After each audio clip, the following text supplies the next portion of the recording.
हिंदू धर्म में भगवान श्री गणेश को विघ्नहर्ता, मंगलकर्ता और बुद्धि के देवता माना जाता है। उनकी महिमा अनंत है और उनके विभिन्न रूपों एवं अवतारों का उल्लेख प्राचीन ग्रंथों में मिलता है। इन्हीं अवतारों में से एक है धूम्रकेतु अवतार, जो अद्भुत, रहस्यमय और अत्यंत वीरतापूर्ण कथा से जुड़ा हुआ है। इस अवतार का वर्णन कुछ पुराणों और लोक कथाओं में मिलता है, जिसमें बताया गया है कि किस प्रकार श्री गणेश ने एक विशेष अवसर पर धूम्रकेतु रूप धारण कर देवताओं और संसार की रक्षा की।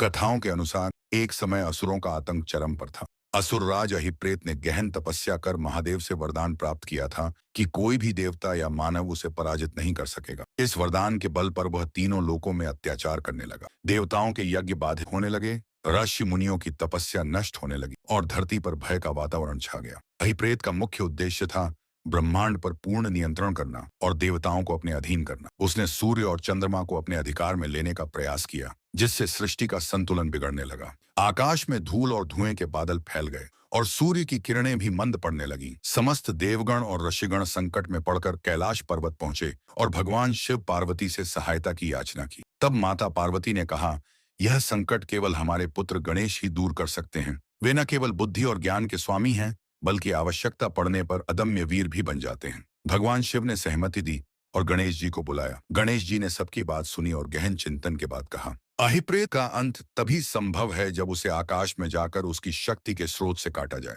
इसके लिए मुझे एक विशेष रूप धारण करना होगा। गणेश जी ने ध्यान में बैठकर अपने भीतर की दिव्य शक्ति को जागृत किया। अचानक उनके शरीर से तेज प्रकाश और अग्नि की लपटें निकलने लगी। उनका रंग धुएं जैसा गाढ़ा और लाल आभा से युक्त हो गया। उनके मस्तक पर ज्वालाओं का मुकुट था और उनकी आंखें चमकते अंगारों जैसी हो गईं। उनके वाहन मूषक का आकार भी बढ़कर पर्वत के समान हो गया। इस भयानक और अद्भुत रूप को देखकर देवता विस्मित रह गए। यही था श्री गणेश का धूम्रकेतु अवतार, जो धूम्र धुआं और केतु धूम्र लहर के समान तेजस्वी ध्वज का प्रतीक है। यह रूप आकाशीय युद्ध के लिए उपयुक्त था, क्योंकि अहिप्रेत ने अपनी शक्ति आकाश मंडल में फैला रखी थी। धूम्रकेतु रूप में गणेश जी आकाश की ओर बढ़े। उनकी गति इतनी तीव्र थी कि वे आकाशगामी उल्कापिंड जैसे प्रतीत हो रहे थे। युद्ध आरंभ हुआ। अहिप्रेत ने विषैले धुएं और बिजली के प्रहार से गणेश जी को रोकने की कोशिश की, लेकिन गणेश जी का धूम्र शरीर उन पर असर नहीं होने दे रहा था। गणेश जी ने अपने त्रिशूलनुमा दांत और अग्निबाणों से प्रहार किया। आकाश में भीषण गर्जन होने लगा और धूल धुएं के बीच उनकी दिव्य छवि चमक रही थी। अंततः गणेश जी ने अपने कुशम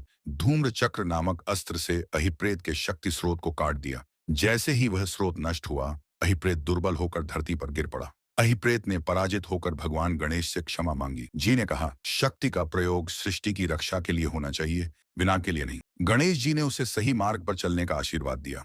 देवताओं ने गणेश जी की विजय पर पुष्प वृष्टि की और उनकी स्तुति में स्तोत्र गाए। धूम्रकेतु अवतार यह संदेश देता है कि बुद्धि और बल का संगम सिर्फ शक्ति ही नहीं, सही रणनीति भी विजय के लिए आवश्यक है। संकट में रूपांतरण। जीवन में जब बड़ी चुनौतियां आती हैं, तो व्यक्ति को अपनी क्षमताओं का नया रूप धारण करना पड़ता है। संतुलन की रक्षा, शक्ति का उद्देश्य सृष्टि और धर्म की रक्षा होना चाहिए। कुछ स्थानों पर, विशेषकर गुजरात और राजस्थान में, धूम्रकेतु अवतार की स्मृति में विशेष पूजा की जाती है। माना जाता है कि इस दिन धूप, गुड़ और तिल से गणेश जी को भोग लगाने से ग्रह नक्षत्रों के अशुभ प्रभाव दूर होते हैं। ज्योतिष शास्त्र में भी धूम्रकेतु को संकट निवारक रूप माना जाता है। धूम्रकेतु अवतार की कथा हमें यह सिखाती है कि जब अंधकार और अन्याय चारों ओर फैल जाए, तो बुद्धि, साहस और दिव्यता का संगम बनकर धर्म की रक्षा करनी चाहिए। श्री गणेश, जो सामान्यतः सौम्य और करुणामय रूप में पूजे जाते हैं, आवश्यकता पड़ने पर धूम्रकेतु के समान प्रचंड रूप धारण कर सकते हैं। उनका यह अवतार हमें यह भरोसा दिलाता है कि संकट कितना भी गहरा क्यों न हो, सत्य और धर्म की विजय निश्चित है।